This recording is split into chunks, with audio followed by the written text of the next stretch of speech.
Hello guys, nkuko bisanzwe ni life of three siblings.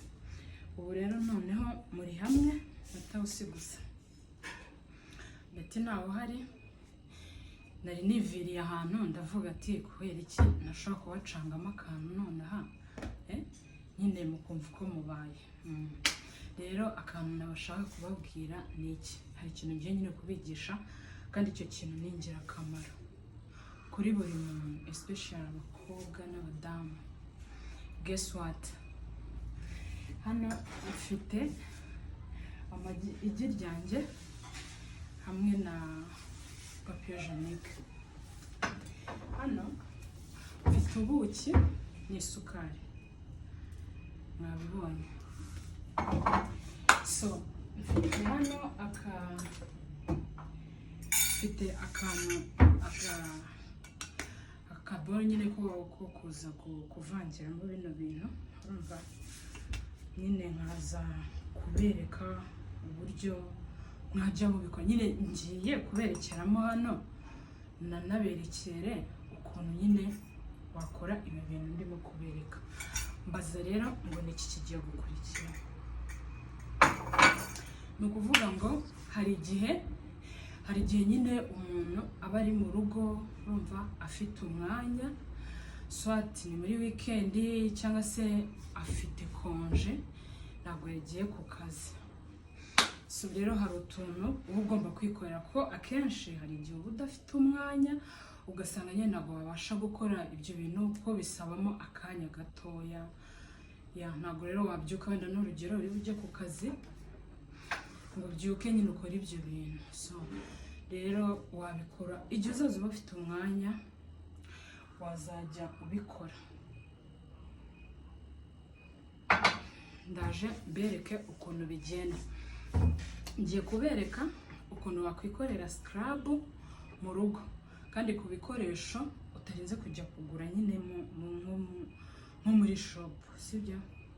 Hari nk'ukuntu scrub yawe yaba yagushiranye cyangwa mask yawe yaba yagushiranye, ariko ukaba wakikorera ako kantu mu rugo ku bintu bisanzwe nyine dusanga mu buzima bwa buri munsi tuba dufite mu rugo.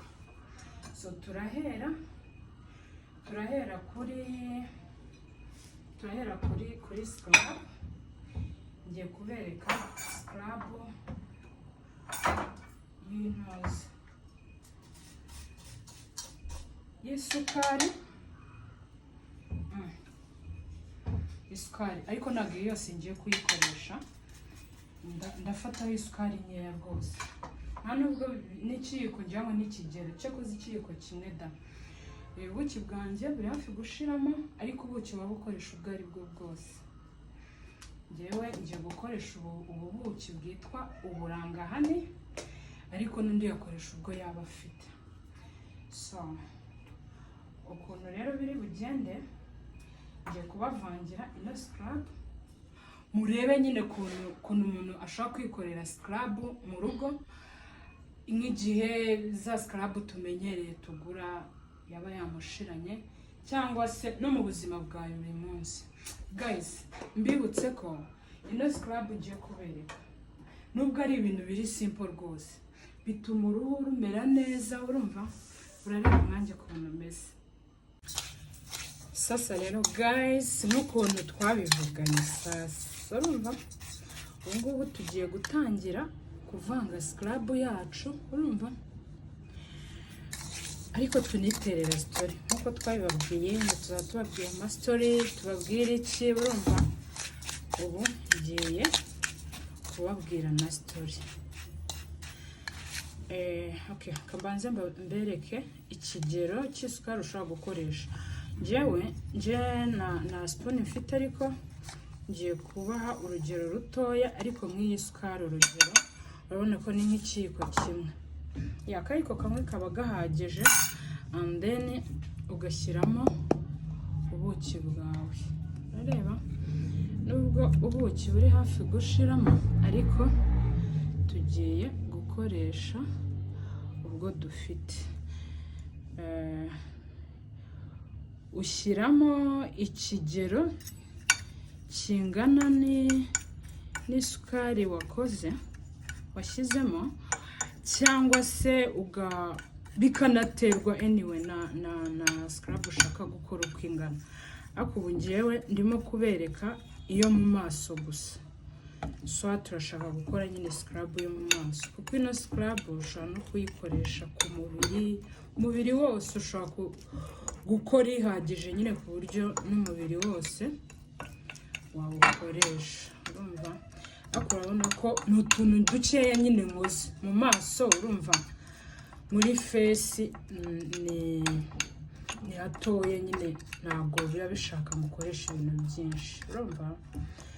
Noneho rero tugatangira tukagira dute, tukavanga nk'uko nguko murimo kubona ndimo kubivanga. Ukavanga isukari yawe n'ubuki ku buryo ubona ko rwose byahuye nyine, byafatanye, ntabwo watandukanye ubuki n'isukari. Hanyuma wasoza kubivanga, noneho tugiye gukurikizaho step yo kugira gute gukora scrub yacu yo mu maso. Urumva? Tugiye gutangira tuyikore. So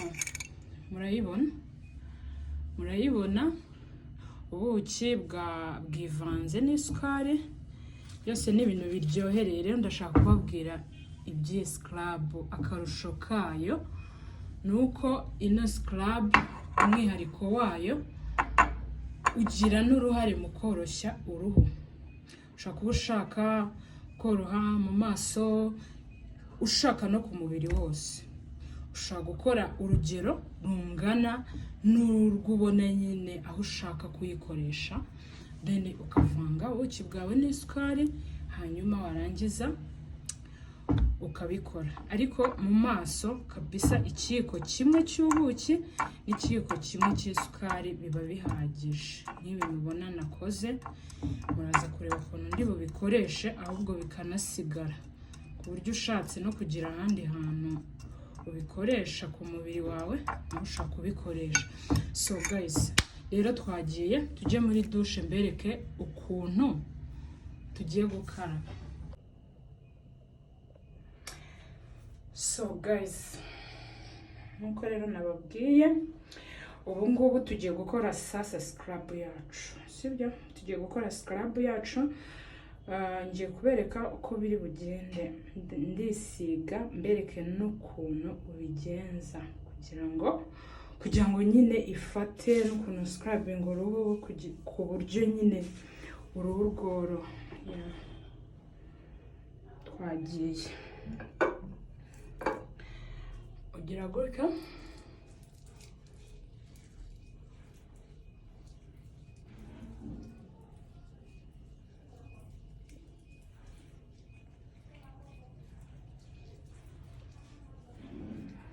nkuko mubizi scrub nyine iba ifite nk'izo tugura, iba ifite utuntu tumeze nk'uduheri nyine, nk'utu ngutu tw'isukari, uko ubona isukari imeze nyine. Rero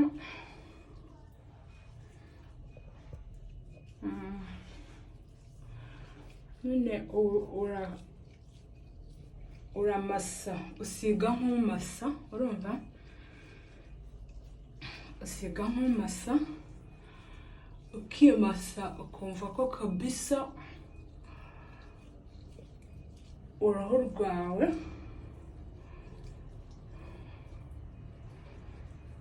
rworoshye. Urumva? Hanyuma ikindi, ibi bintu, ino scrub ushaka kuyikora icyumweru cyose wikurikiranya ubonye umwanya.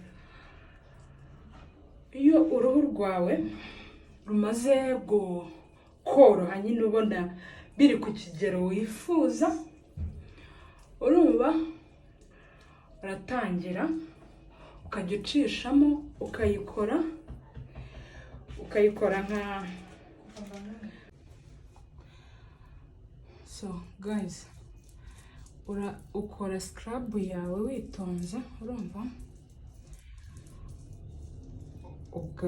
kubera ko rero uruhu rwo mu maso rworoha nyine ruba rworoshye mu buzima busanzwe urumva ariko ntago warugereranya n'uruhu wenda rwo ku kuboko cyangwa ku kuguru kubera yuko mu maso nyine haba horoshye ahubwo bya bindi ndimo kuvuga byuko nyine uba ubona ufite mu maso nyine hadasa neza nyine uruhu ubona rukomeye ntabwo ruba rukomeye komutera ni kwa kundi gusa uba ubona uruhu rugagaye urumva nyine rudafite itoto iyi scrub rero iyi scrub y'ubuki n'isukari mon cher igira uruhare mu koroshya uruhu rwo mu maso rukagira itoto kandi no ku muntu ufite inzobe ye cyangwa igikara cye mbese kara y'uruhu rwawe rwo mu maso uko imeze kose iyi scrub rero igira uruhare mu gutuma urwo ruhu rworoha kandi rukagira n'umucyo urumva mbese niba ari igikara kikaba igikara gikeye kandi ubona gifite itoto yaba ari inzobe ukaba ubona ari inzobe itomoye nyine nk'ukuntu muzagenda mubibona njyewe guys ngiye gutangira gukoresha ino scrub nayo mfite amavuta nisigaga amavuta barayapirata nyine niba hari igihe mwigeze kumva amavuta yarabuze ahantu ryarabacanze urumva icyo gihe nibwo amavuta nisigaga nayabuze kandi mbona ayo mavuta yankoraga neza nkasa neza kandi bitansabye ibintu byinshi niba hari ikintu kitambayeho ni ugukoresha amavuta ahenze cyane urumva ariko ubu bisigaye bigoye ni ikibazo so guys ntababeshye iyo ukoze ino scrub uhita ubona itandukaniro hagati yawe n'uruhu rwawe rwa mbere rwo mu maso kandi trust me muzabigerageze muzambwira ikindi iyo ukora ino scrub wirinda gushyira hano munsi y'amaso na hano hejuru mbese igice cyo ku maso ku jisho gutya urakirinda ahangaha impamvu ya mbere ituma wirinda aho hantu ushobora kuba urimo ukisiga nabi ugasanga isukari ikugiye mu jisho cyangwa se ubuki bukugiye mu jisho ugasanga wangije ijisho ryawe ahubwo uburyo wakora ijisho ryawe kugira ngo naryo ribe ryiza ribe umweru nabyo nzabibereka mu yindi video ewana ukajya uhora usa n'uruhinja rwavutse uwo munsi so guys nkuko nabibabwiraga rwose isukari scrub yanjye yabaye nyinshi yanze gushira ariko murimo murabibona ukuntu ndimo kubigenza uranogereza ukisiga ukamasa ariko ubikora slowly kugira ngo utaza nyine kwangiza uruhu rwawe rwo mu maso nyine ukaba wakibabaza ukikomeretsa se urumva noneho ikindi ino scrub sasa uzi ko iyi scrub ikorana tatu yo ku munwa kwa kundi usanga abantu bagiye nko gukoresha tatuwaje y'umunwa urumva kugira ngo like umunwa wawe nyine uhindure kala wenda ya shokora urumva iyi scrub irabikora ibyo nzabibereka. Ariko uyu munsi turimo kwibanda hehe? Mu maso. Mu maso, skin yo mu maso. Mwabibonye rero ko rwose nanogereje ndinogereza. Sasa iyo bigeze ahangaha uhita utegereza iminota nkuko nabibabwiye do. Ya scrub yanjye ni nkaho isigaye yose.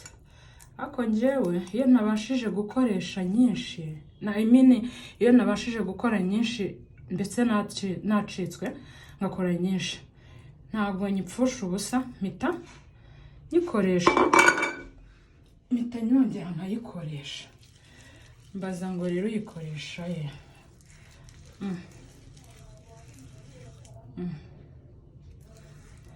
Ushobora wabishaka ugakomeza no ku maboko, urumva? Ku maboko yawe nyine, ku maboko ukazamura. Nababwiye ngo ishaka gukora ku mubiri wose. Ubashije gukora urugero rero rwakora umubiri wose, rwose ushaka kwikorera scrub yawe. Njyewe mpita nanakora ku ntoki nkamera nk'umuntu ukaraba, urumva? Guys, ntabwo biba byoroshye. Kuba mwiza biraharanirwa wada. Niko mumeze mutari ko bundi. Ndabashimiye cyane, sigaye mbona subscribe zizamuka, amakomenti yanyu turayishimira, n'abantu bagerageza gusharinga bakadupostinga nyine kugira ngo badushyigikire, nabo turabashimiye cyane. Hanyuma umuntu urimo kureba ino video atarakora subscribe yayikora kugira ngo ajye abona video zacu za buri munsi, ko tugiye kujya tubatsamo utuntu tw'ubwenge bro, utuntu tw'ubwenge, mugasa neza hanze hagacya, mukamurikira isi. Nuko bimeze. So rero yo umaze gukora scrub yawe gutya, nyine wamaze kumasa uruhu rwawe ukubona ko rwose rwabaye soft, nababwiye ngo ino scrub igira uruhare mu kugira ute, mu gutuma uruhu rucya, rukoroha, kandi rukagira itoto, nyine ukabona ko ari uruhu rumeze neza.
So guys, rero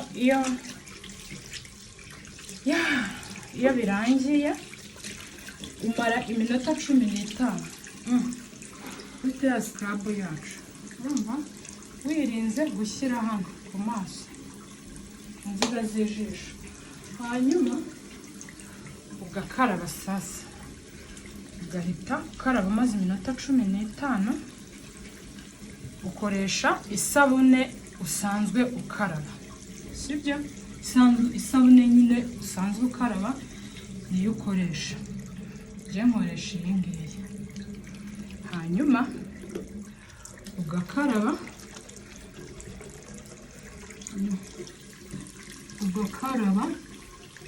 ni uku nguku bakaraba mu maso, ukaraba mu maso umeze nk'urimo kumasa, kandi mu buzima bwawe bwa buri munsi urumva, ugakaraba rwose ku buryo wumva ko mu maso yawe hakeye. Ubu jewe ndimo ndakaraba kugira ngo mbanze mvanemo ya scrub yawe. Iyo nsoje ndongera nkabugita isabune mu ntoki, nkongera ngakaraba gutya, bakaraba mu maso, ugakaraba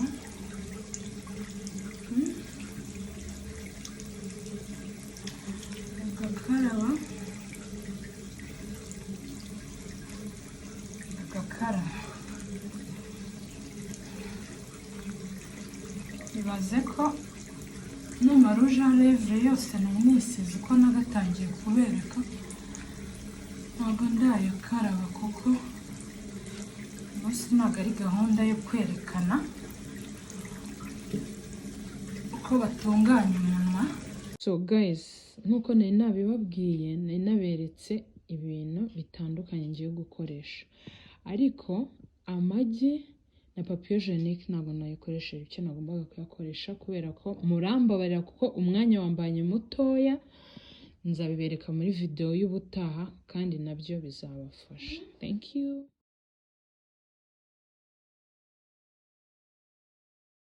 Rero ubu ngubu uhita wihanagura, ngo karaba twasoje, twamara kwihanagura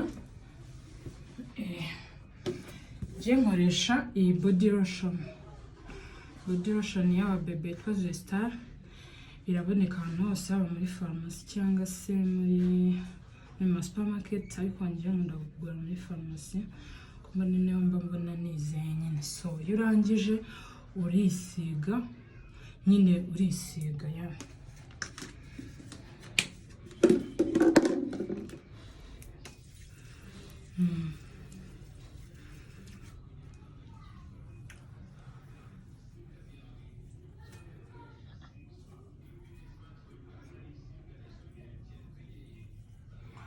urisiga ukinogereza rwose, kumva yuko amavuta agufasha, ukinogereza ukisiga. Urumva, ubutaha nzabereka ukuntu wakora ijisho ryawe rigasa nk'umweru, rigasa umweru nyine, mbereke n'ukuntu wabigenza kugira ngo zino nziga zo ku maso z'umukara zishireho, ko nanjye ndazigira. So kubera zimbangamira rero, njyewe natangiye kuzirwanya kandi mbona birimo kugenda bishira. Zitewe n'amasinezite, n'abantu benshi barwara sinezite usanga hano birabura ku maso, hari n'aziterwa n'amareje y'amavuta ibintu nk'ibyo. Ariko uko byaba bimeze kose, cyaba cyabiteye cyose, nzakwereka uko wabigenza hanyuma umere neza, ibintu bigende neza. So murabona ko rero uruhu rwacu ruri smooth rwose. Sinzi niba mubibona, nuko wenda mutanyegereye, ariko rwose nkanjye ndimo ndabibona ko. Bye, tuzasubira muri video y'ubutaha tubereke n'ibindi byiza. Mukore subscribe, mukore share, mukore like. Guys, ndabakunda cyane.